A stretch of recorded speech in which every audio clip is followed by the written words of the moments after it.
Good evening. I'm Jeff Bennett. And I'm Amna Nawaz. On the NewsHour tonight, Hurricane Milton hits Florida's west coast with life-threatening storm surge and potentially catastrophic winds.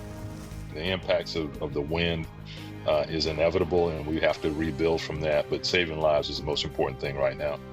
With 26 days till the election, former President Donald Trump tries to win over voters in President Biden's hometown.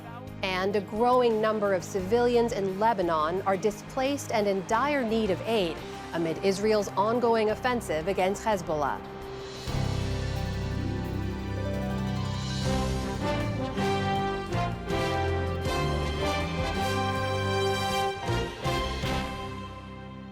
Major funding for the PBS NewsHour has been provided by Consumer Cellular. This is Sam. How may I help you? This is a pocket dial. Well, somebody's pocket. Thought I'd let you know that with Consumer Cellular, You get nationwide coverage with no contract. That's kind of our thing. have a nice day. A successful business owner sells his company and restores his father's historic jazz club with his son.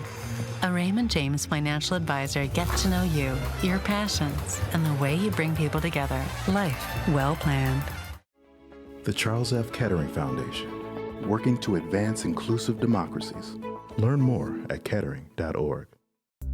You know, as somebody coming out of college, it can be very nerve-wracking, not knowing what to expect, whether you'll like your job or not, whether you'll make friends, whether you'll fit in. And here, I feel like it's so welcoming and such an inclusive place to work. You just feel like you're valued. the Judy and Peter Bloom Kovler Foundation, upholding freedom by strengthening democracies at home and abroad.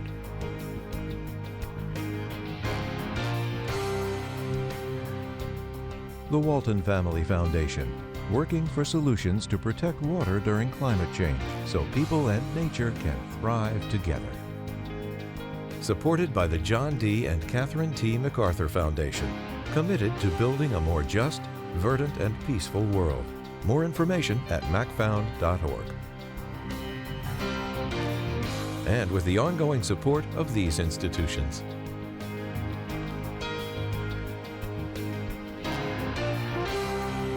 This program was made possible by the Corporation for Public Broadcasting and by contributions to your PBS station from viewers like you. Thank you. Welcome to the NewsHour. Hurricane Milton will make landfall in Florida overnight, potentially as a Category 3 storm, and poses a major threat to Tampa and other coastal cities like Fort Myers, Sarasota, and St. Petersburg. Milton's outer bands have already hit the state with heavy winds, rain, and triggered a few tornadoes. William Brangham is in west central Florida and starts our coverage. Even from miles offshore, Hurricane Milton warned Floridians of what's to come. The immense storm blew fierce winds across the state and dropped heavy amounts of rain. Earlier today, residents braced for a brutal impact, boarding up buildings and stocking up on supplies and gas.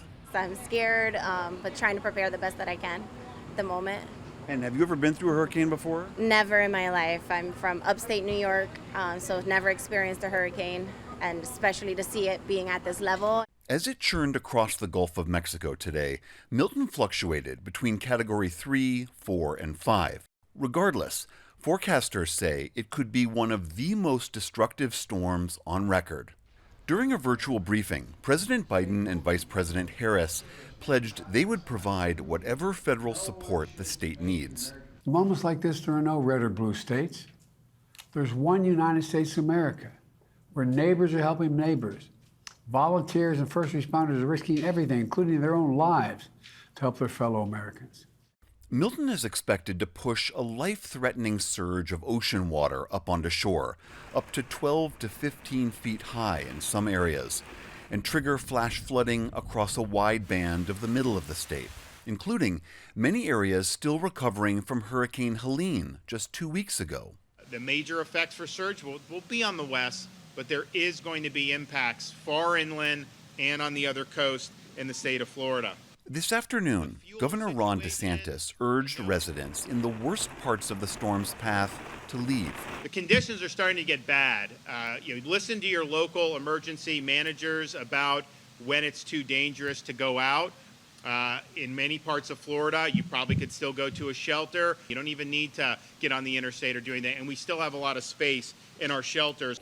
Many have taken the warnings to heart, leading to one of the largest evacuations in the state's history. In Polk County, about 60 miles inland, Juan Manuel evacuated with his dog Blue, heading to one of the county's shelters that allows pets. You were not going to evacuate and leave your dog behind? Never, ever. That's my son. I said better safe than sorry, and just I don't want to make a mistake on this one. This is a once in a lifetime hurricane, and it's potent. It's actually huge. Michelle Schmink and her friends are here on vacation from Iowa, but will ride out the storm in a local shelter instead of their mobile home park. And it's all weathered up. I mean, they put, metal panels on the windows and everything. And just with the storm surge that they're predicting, we're going to feel much more safe here. Milton's powerful outer bands triggered multiple small tornadoes across the state, including one that tore across a highway near Fort Lauderdale. Today, FEMA Chief Deanne Criswell said she would travel to Florida to help with recovery efforts. You need to prepare for catastrophic impacts. This is going to be a serious storm, one that could forever change communities that are still recovering from Helene. Millions of Floridians are now hunkering down, hoping for the best. Everybody's worried about the same thing, do you have a home to come back to or, damage? There are 25 counties across Florida right now that are under mandatory or voluntary evacuation orders, but time is running out for people to leave safely. Meanwhile, millions of Floridians are bracing for what could be the worst storm they have ever seen in this region. And landfall is only a few hours away. Jeff? William Brangham reporting tonight again from Orlando, Florida. William, thank you. Now let's hear the latest about what we can expect from this storm and bring in Michael Brennan, the director of the National Hurricane Center. So we've seen conditions deteriorate as Milton bears down on Florida. What's the expectation for tonight and tomorrow morning? And it's going to be a very dangerous night and much of Thursday across much of the Florida Peninsula. We're expecting the center of Milton to make landfall this evening or tonight along the west central coast from, say, the Tampa Bay area down to near the Sarasota area, and then move quickly across the peninsula. We've already got very heavy rainfall. We've got tropical storm force winds moving on shore now. Storm surge is starting to occur. We've had numerous tornadoes across portions of the central and southern portion of the peninsula today, and all those hazards are going to get worse as we go through the overnight hours tonight. Well, tell us more about that destructive tornado outbreak across parts of the state. Are we expecting to see more? Yeah, what we're looking at here, everywhere you see in this sort of bright pink color is under a tornado watch, which means conditions are favorable for tornadoes to form. This watch goes until mid-evening, likely will be extended overnight.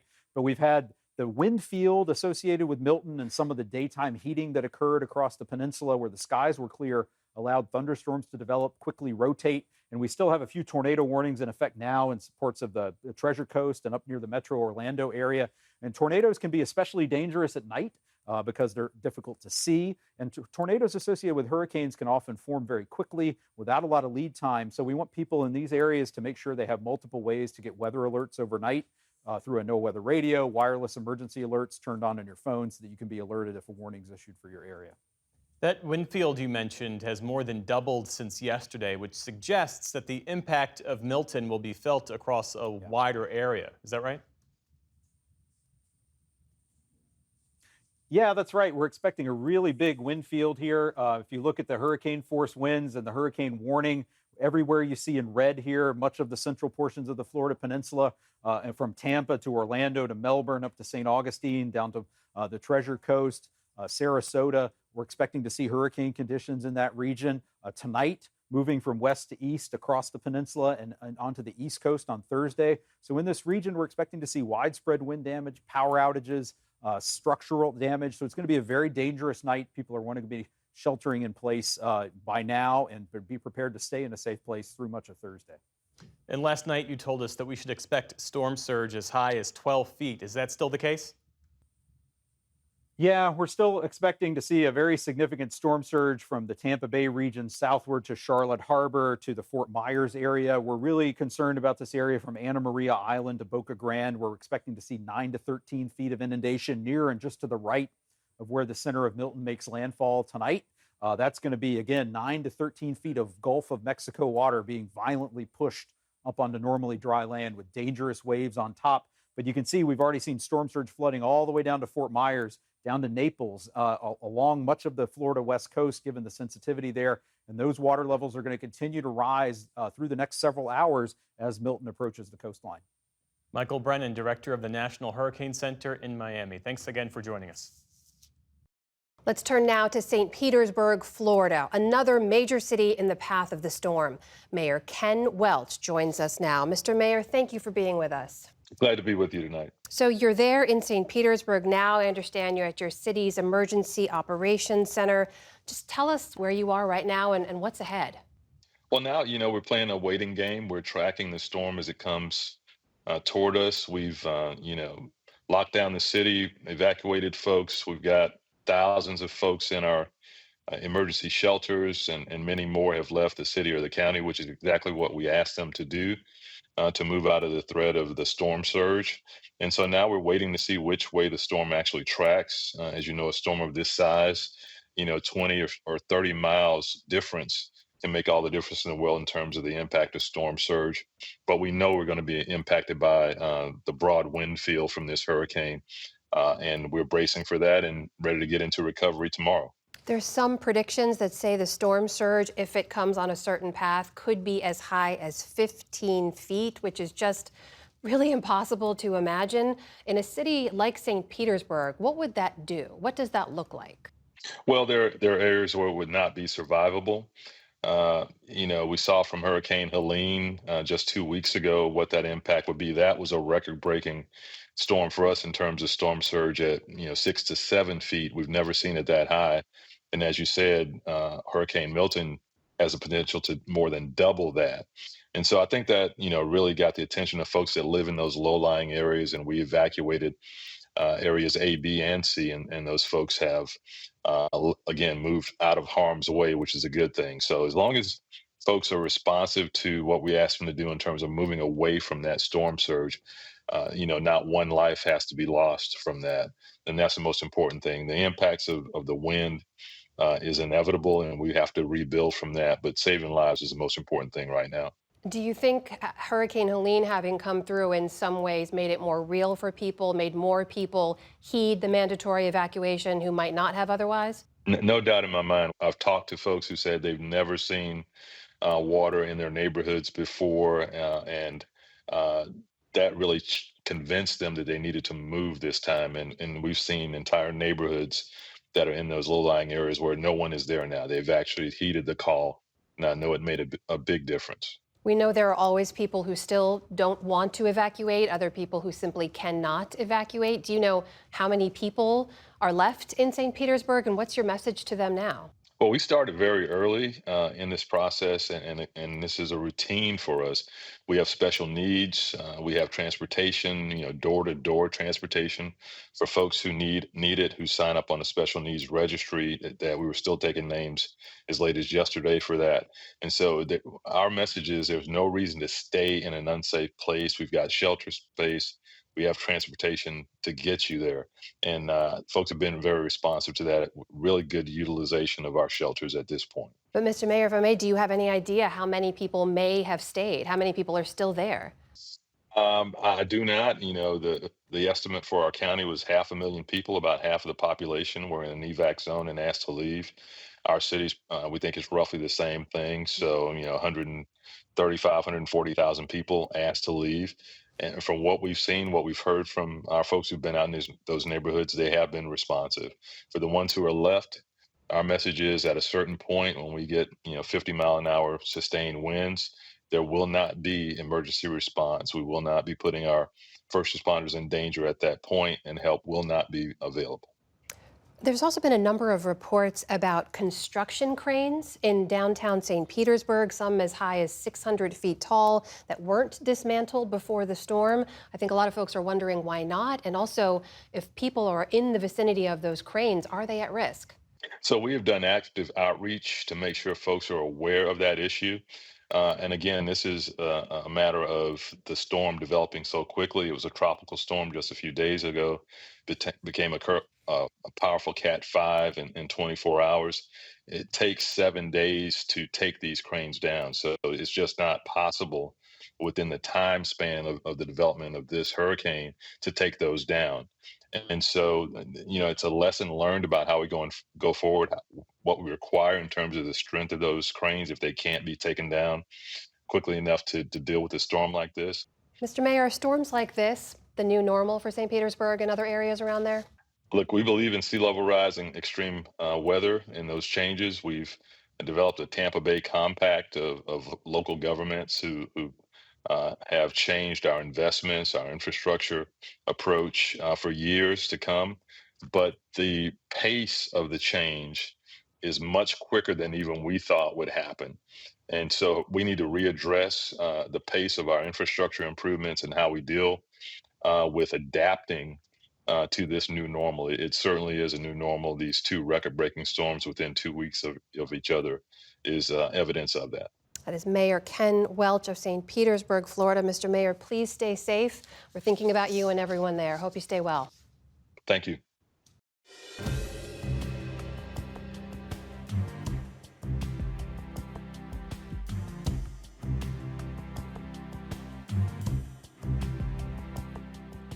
We begin the day's other headlines in Gaza, where Israeli strikes on the center and north of the territory have killed dozens of people.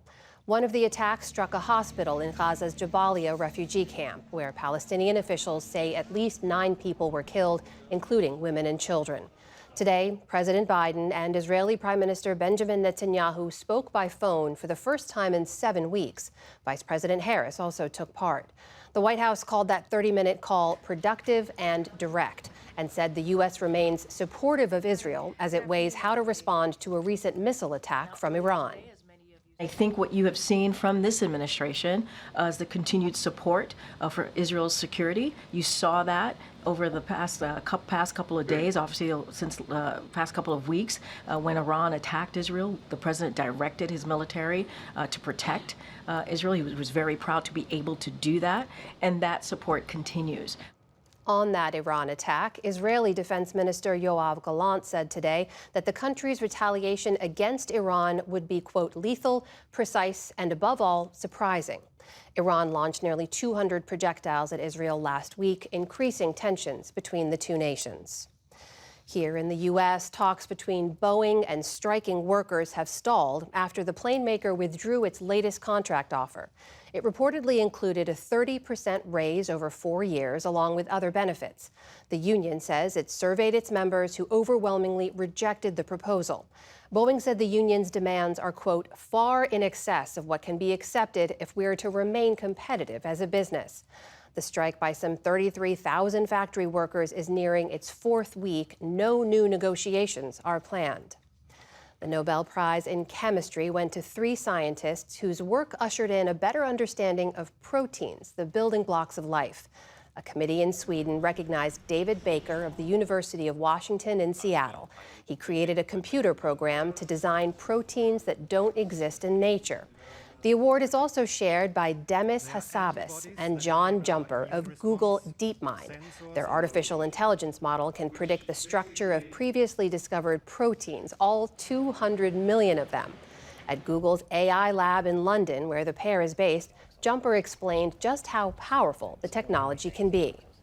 This is something done all the time by research biologists, and it takes them a year or more to get a single answer. And we have a program that gives an answer that's, reasonably close in quality and does it in 5 or 10 minutes. Their work holds the potential to transform how medicine and vaccines are made. It's also the second Nobel this week honoring advancements in AI. Tomorrow, the Nobel Prize in Literature will be announced. Las Vegas said goodbye to the legendary Tropicana today in an early morning extravaganza.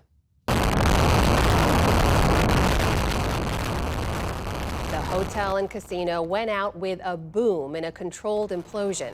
Its towers tumbled to the ground as drones lit up the sky. The farewell was just as flashy as the Tropicana's early days. It opened in 1957 and was the most expensive hotel built in Las Vegas at the time. The Tropicana was once known as the Tiffany of the Strip for its opulence and was a regular hangout for the legendary Rat Pack. It was also known for its mob ties. The Tropicana closed in April to make way for a new baseball stadium for the relocating Oakland Athletics. On Wall Street today, the major markets bounded higher thanks largely to gains in tech stocks. The Dow Jones Industrial Average jumped more than 400 points, or about 1%. The Nasdaq added about 100 points, and the S&P 500 closed at a new all-time high. And finally, we have a passing of note. Lily Ibert, a Holocaust survivor, author, and later in life, a prolific educator through social media, has died. Ibert's mother and 2 siblings were killed at the Auschwitz Nazi concentration camp, and she vowed to make her tale of survival a lesson for millions. Her memoir, Lily's Promise, was a New York Times bestseller, and she took her message online through a TikTok account she shared with her great-grandson, reaching 2 million followers. For her contributions to Holocaust awareness, she was honored by Britain's then Prince Charles, and last year was made a member of the Order of the British Empire. Lily Ibert was 100 years old. Still to come on the NewsHour, the Supreme Court hears a death penalty appeal. A look at the only county that's voted for the winning presidential candidate in every election since 1980. From underdog to undefeated, the inspirational story of a deaf school's football team, plus much more. This is the PBS NewsHour from the David M. Rubenstein Studio at WETA in Washington, and in the West from the Walter Cronkite School of Journalism at Arizona State University. Early voting started in Arizona today, and both campaigns held events to persuade voters there. Laura Barón-Lopez has this report. As another hurricane barrels towards Florida, Vice President Kamala Harris criticized Donald Trump for spreading disinformation about Hurricane Helene during a phone interview on CNN. It is dangerous. It is unconscionable, frankly, that anyone who would consider themselves a leader would mislead desperate people to the point that those desperate people would not receive the aid to which they are entitled.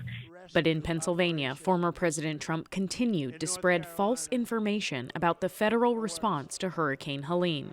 And we have another big one coming in, but the worst, the one in North Carolina, Georgia, Alabama, Virginia, pieces of Florida got hit. I mean, it's incredible. The worst ever, they say. They had no money. You know where they gave the money? To illegal immigrants coming in, many of whom are killers. Harris left New York today to campaign in Las Vegas after a series of media appearances. On The Late Show with Stephen Colbert last night, Harris took aim at Trump's relationship with Russian President Vladimir Putin. He gets played by these guys. He admires so-called strongmen, and he gets played because they flatter him or offer him favor.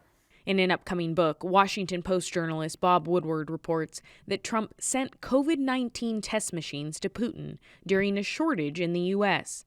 and has had up to 7 private phone calls with Putin since leaving the White House. He thinks Vladimir Putin is his friend. What about the American people? They should be your first friend.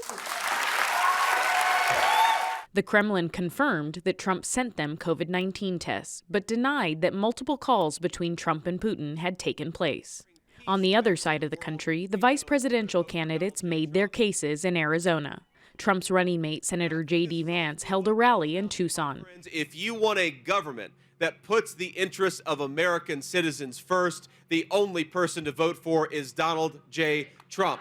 Just 2 hours north in Phoenix, his opponent, Governor Tim Walz, campaigned with Jim McCain, son of the late Republican Senator John McCain. It's not about politics, it's about basic human decency. It's about leadership and character. Yesterday, in Arizona's most populous county, election officials ran accuracy tests on voting equipment. There is so much attention to elections these days, and Maricopa County has really sort of been the center of a lot of exposure. Early voting in Arizona started today, and all eyes will be on Bellwether, Maricopa County. For the PBS NewsHour, I'm Laura Barone-Lopez.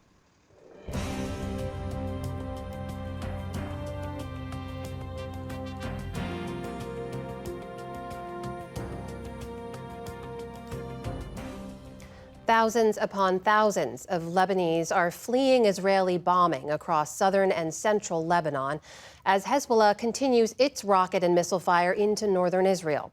As fears of an all-out regional war mount, special correspondent Leila Milana Allen sits down with the Lebanese official managing the humanitarian response in a country that was already on its knees before this latest conflict.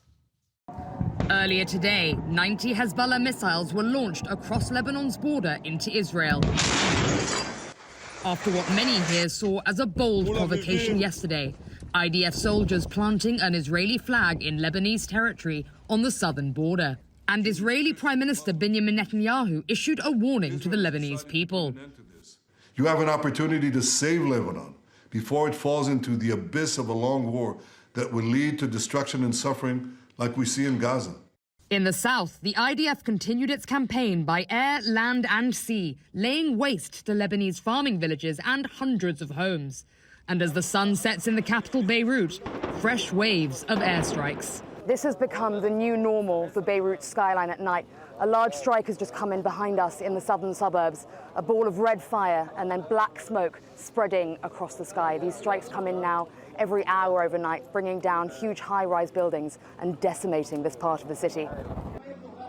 As the death toll in Lebanon passes 2,100, with more than 10,000 wounded, the NewsHour sat down with the man heading the crisis response, Lebanese Health Minister Dr. Firas Abiad, one of the few politicians in the country respected almost universally for his clean record and bipartisan attitude, who accused Israel's military of targeting civilians.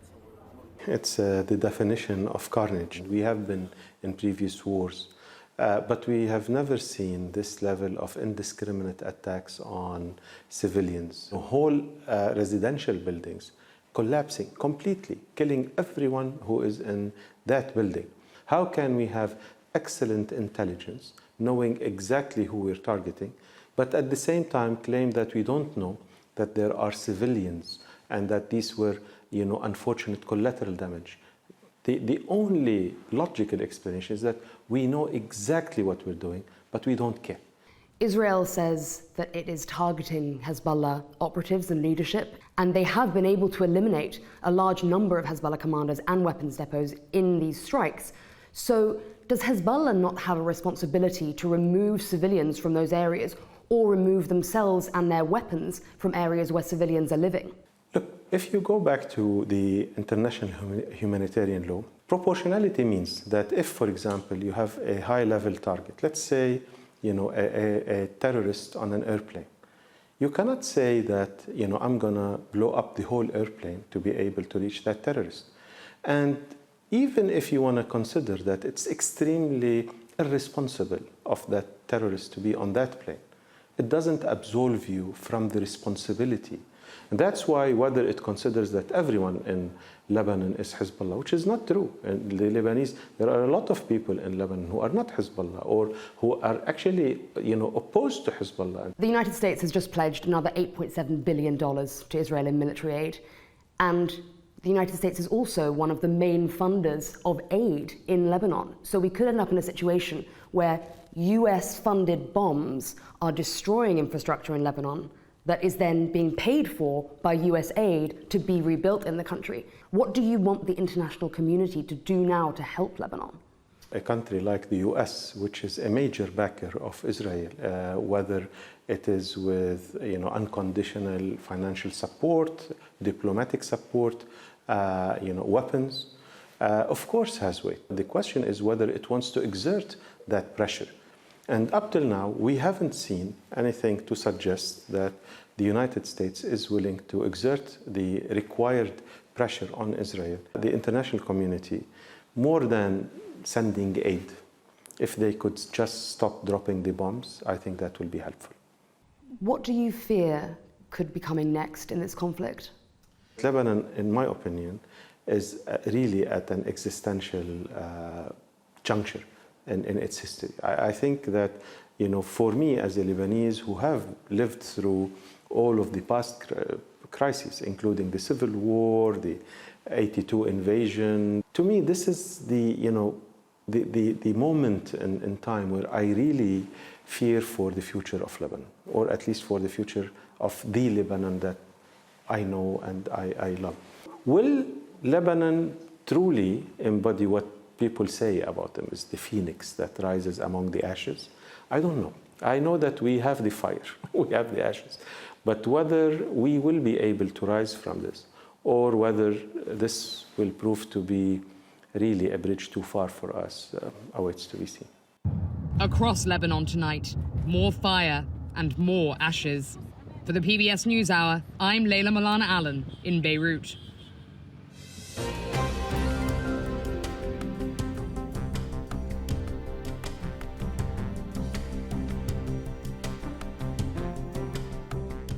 The Supreme Court heard arguments today in a death row case from Oklahoma that's garnered national attention. Justices looked at whether the due process rights of a death row inmate named Richard Glossip were violated when the state suppressed information about its star witness who committed the murder. An Oklahoma Court of Criminal Appeals has denied Glossip's appeal for a retrial.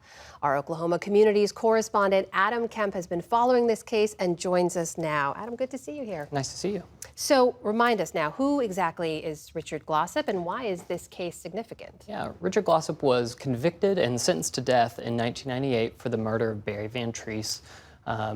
His case has had many ongoing developments over the years. In 26 years, he's faced 9 different execution dates. He's eaten 3 last meals, and today he gets to go before the Supreme Court to have his case heard.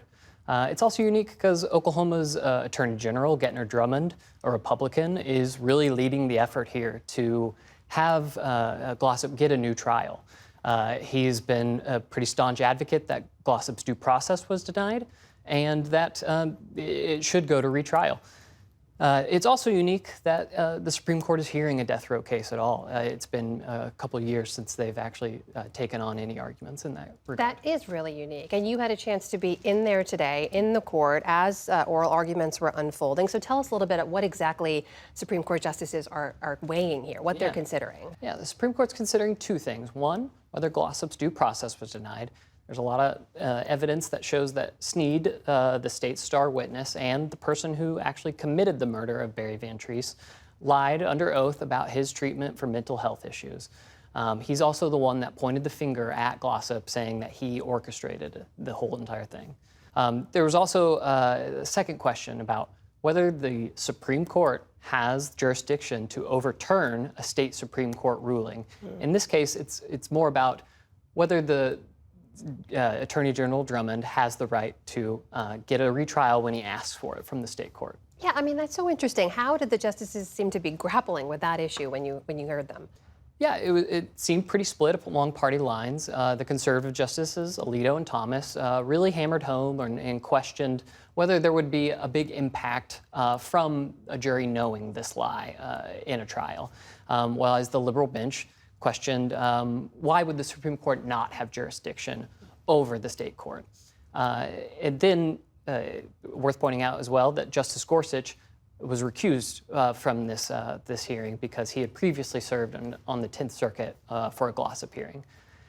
It kind of seems like it might come down to Justices Kavanaugh and Justices Barrett to maybe make ultimately the deciding decision here. So does the impact of a decision here go beyond Richard Glossip? I mean, could it impact other death row cases? Yeah, we'll get that decision in June. Right now, it's kind of up in the air. We don't really know what the impact could be. I did talk to some death penalty experts just about death penalty as a whole in the U.S. right now. And they believe that you're going to see more cases like this, that more people are going to challenge not the whether death penalty is right or wrong, but whether or not people are getting the due process when they go through this. Fascinating, fascinating story. Great reporting by our Oklahoma Communities correspondent, Adam Kemp. Adam, great to have you here. Thank you. Thank you.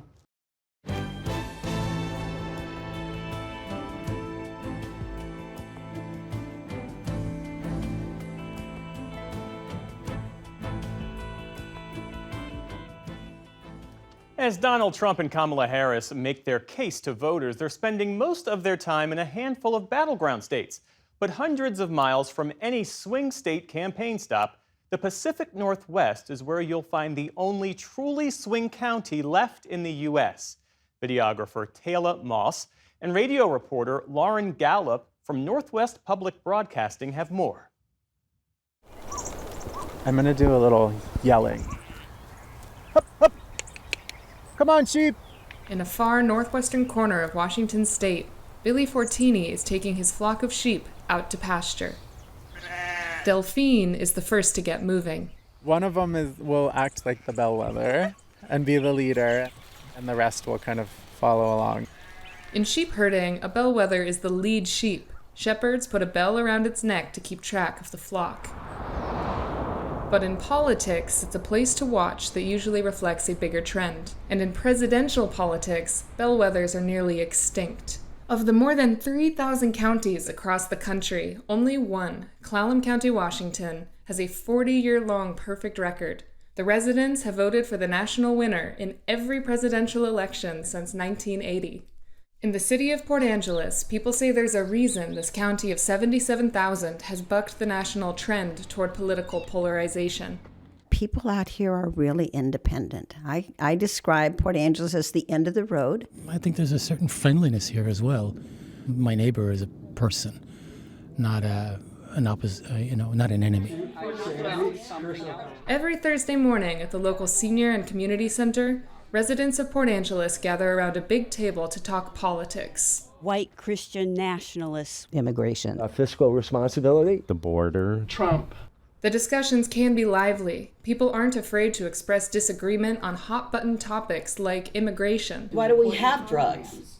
They're coming across the southern border. Oh, I'm totally in favor of legal immigration, but they do need to be vetted. People who are different can get along. Though the political divides can be sharp, the participants are glad to have a place to sit down to politely debate and hear viewpoints that differ from their own. They agree that's what makes this place special. One thing about in this community that I feel is when it comes down to brass tacks, I can rely on any of my neighbors regardless of their political affiliation.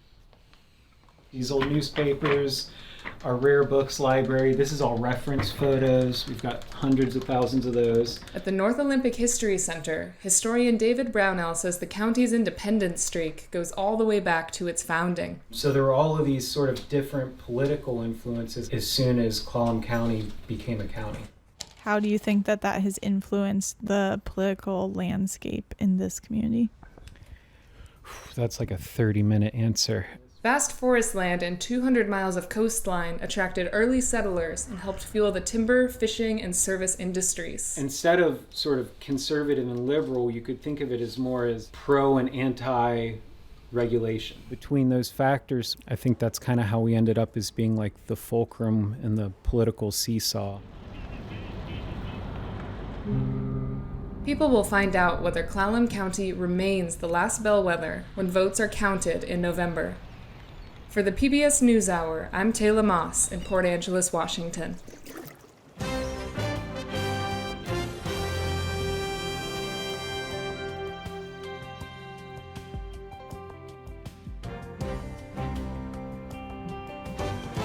And stay with us. Coming up on the NewsHour, a former NASCAR driver coordinates flyovers and rescues in the aftermath of Hurricane Helene.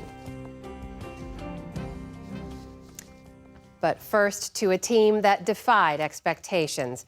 In 2021, the football team at the California School for the Deaf made it to the state championships, but suffered a disappointing loss. In 2022 and 2023, they made it back and won. Now, a new book chronicles that historic run and the abilities that make these players particularly formidable on the field. Stephanie Tsai has a look for our ongoing coverage of the intersection of health and arts, part of our Canvas coverage. At the California School for the Deaf, Riverside, the Cubs are gearing up for a three-peat.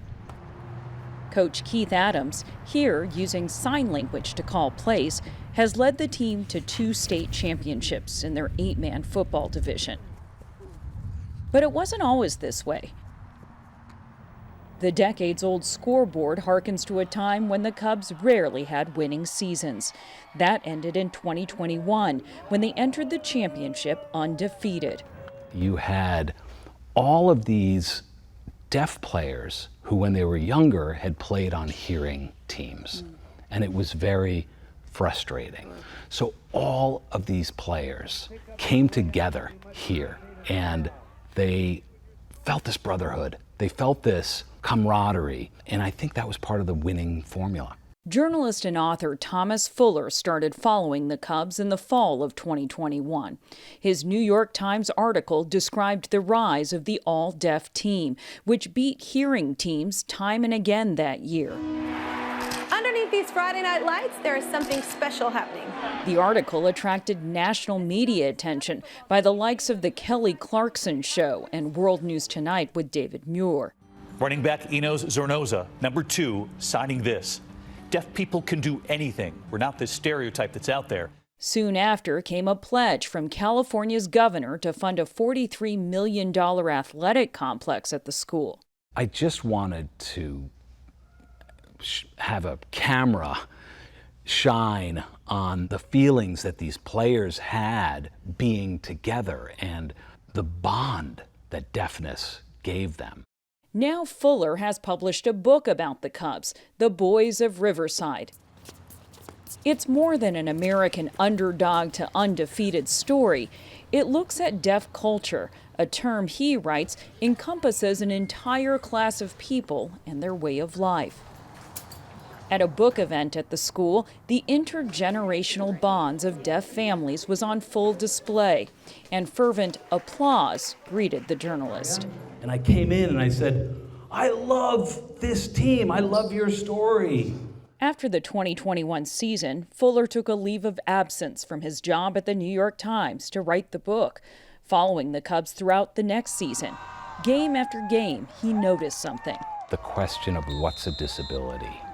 And here's a team where everyone is deaf, all the players, all the coaches, and yet they are using deafness as an advantage, as an edge.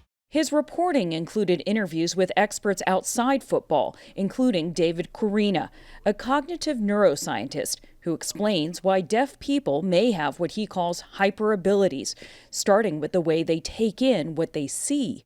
But for a deaf person, that span of attention is spread further out into the periphery. Okay, so it's like that flashlight is a much broader beam. More like a floodlight? Yeah, that's great. It's more like a floodlight than a flashlight. Right, that's good. With the caveat that I don't mean it to be necessarily brighter, but it's just covering greater area. Vision essentially steps up to fill in blanks left by the lack of auditory cues. Quarterback Caden Adams is a senior this year. He explained what it's like through interpreter Julie Hurtis. We rely on our eyes, so we kind of see the movement a little bit ahead of time. So we kind of think 2 steps ahead more so than a hearing team. We're much more alert. Corina says the science also suggests that deaf people are more attuned to movement around them. That could be an advantage, for example, to a wide receiver. Watch Jory Valencia intercept this pass in a 2021 game, which the Cubs won by 11 points.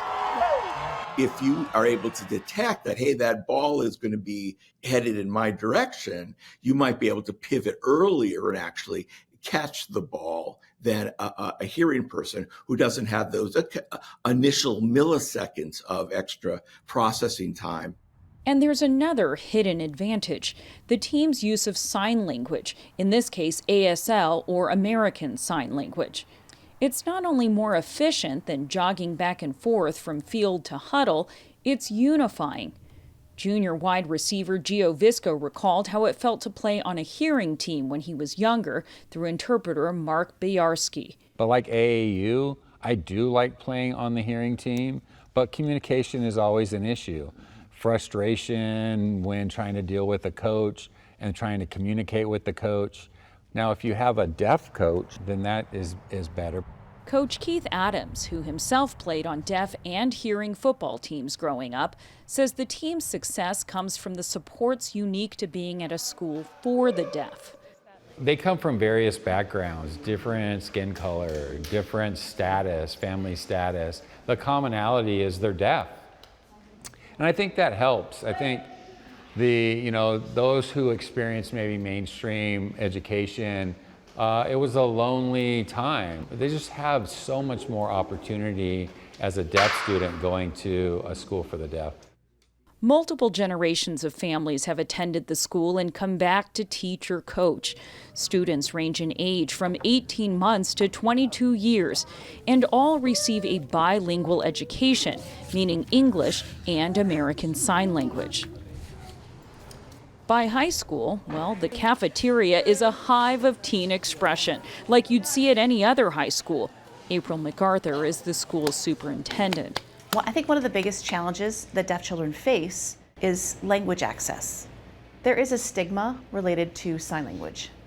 So with this book and the attention that has been shown, it really does show that sign language in itself is a language just like any other language. And deaf children have the right to have access to that.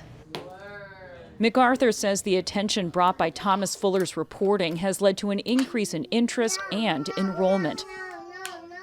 For the author, writing The Boys of Riverside was what he called a tonic from his typical stories, covering homelessness, the pandemic, and politics. There's this great line in the prologue of your book in which you write, "In reporting the book, I came to see the Cubs as a flesh and blood realization of the American dream." How so? So these kids, their parents were from all over the globe. They all came together in an environment that allowed them to thrive, an environment that you couldn't have in Tehran, that you couldn't have in a lot of other countries. But America gave them this school, and America gave them the opportunity to play together and to win. In their season opener, the Cubs won 68-28. For the PBS NewsHour, I'm Stephanie Tsai in Riverside, California.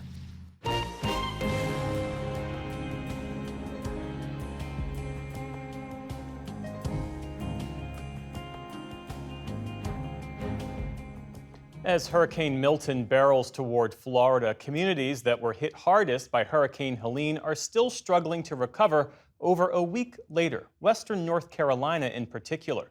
Former NASCAR driver Greg Biffle is among those making a difference, using his personal helicopter to deliver supplies like food and water to people stranded, especially in hard-to-reach mountainous areas. For me, it's people helping people. Our motto in this country is, we don't leave an American behind.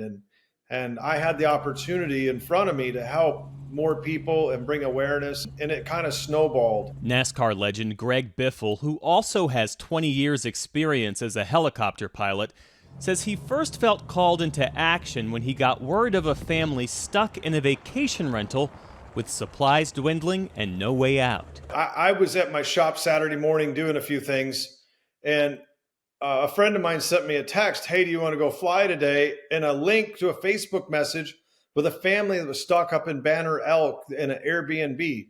And before that moment, I had no idea. I knew some people were without power. The storm came through. We had a little bit of damage here, some tree branches down and whatnot. But I absolutely had no idea, and I don't think the rest of the world did, on how devastating this storm was. And that was just the beginning of his helicopter relief missions, the first of more than 30 he estimates so far.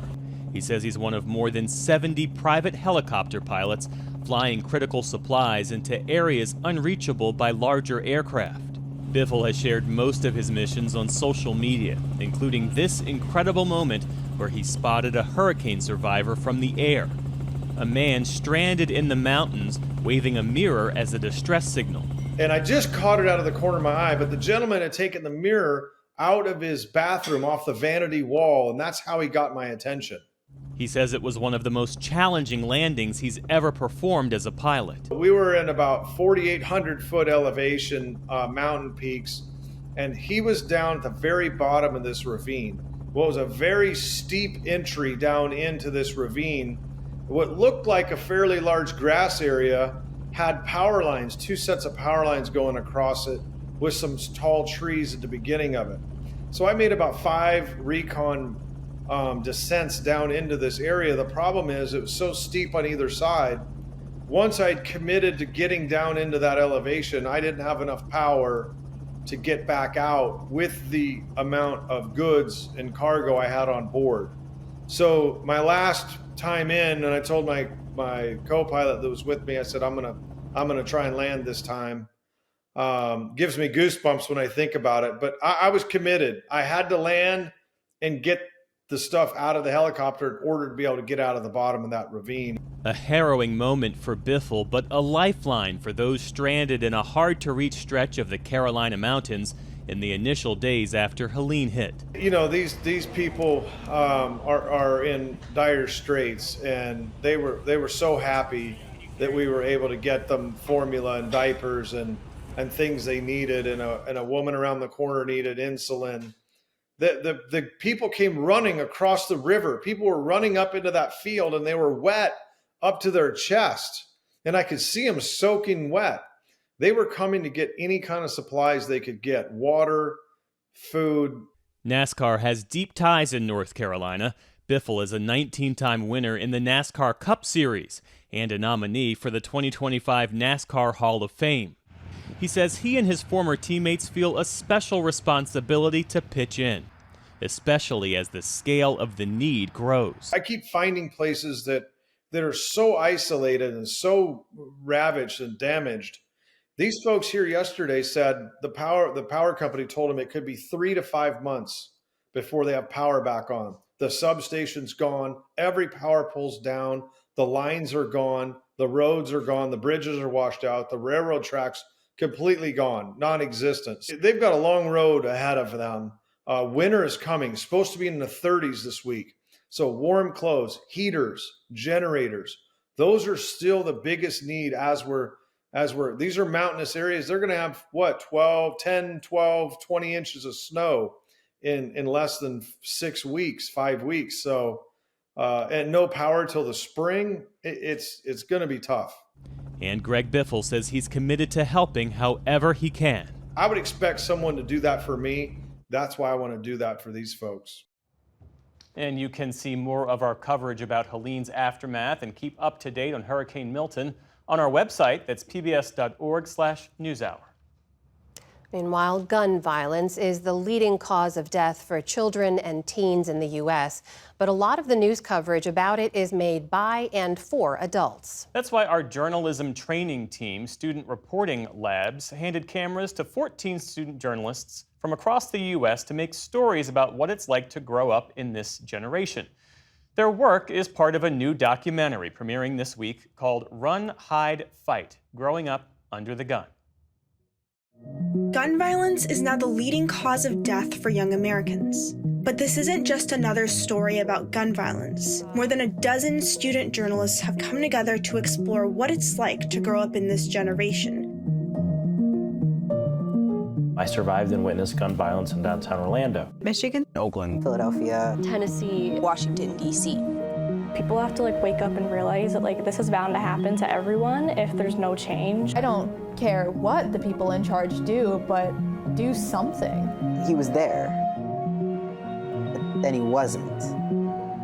After the shooting, I'll beg my parents to let me go outside to play, but they wouldn't let me because they think that I would have got killed. I hate that we have to beg for safety, but I love that we can come together. I believe in the power of thoughts and prayers. Prayers without action is not going to do anything. Run, Hide, Fight premieres tonight on our YouTube channel right after NewsHour. So if you're watching online, don't go anywhere. You can also watch it at pbs.org, on the PBS app, and on some PBS stations. Check your local listings. And that is the NewsHour for tonight. I'm Jeff Bennett. And I'm Amna Nawaz. On behalf of the entire NewsHour team, thank you for joining us. Major funding for the PBS NewsHour has been provided by... On an American Cruise Line's journey along the Columbia and Snake Rivers, travelers retrace the route forged by Lewis and Clark.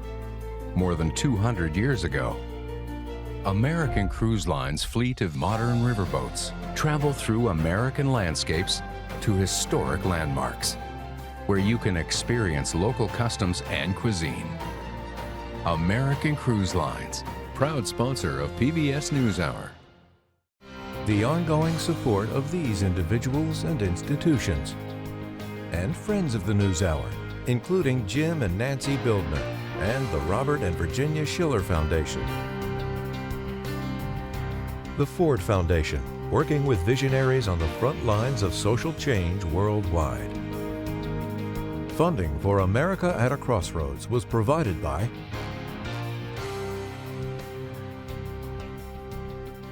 and with the ongoing support of these individuals and institutions.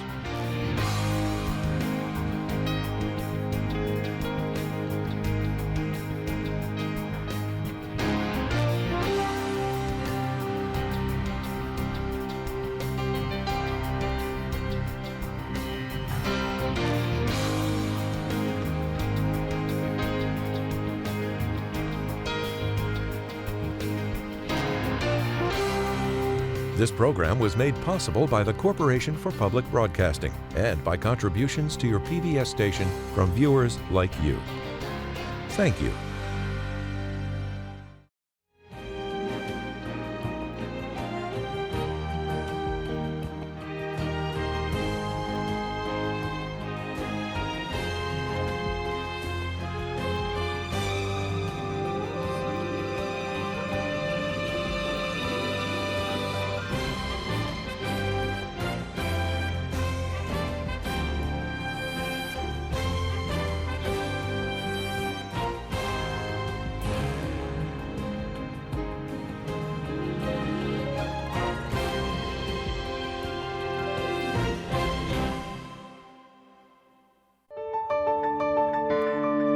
You're watching PBS.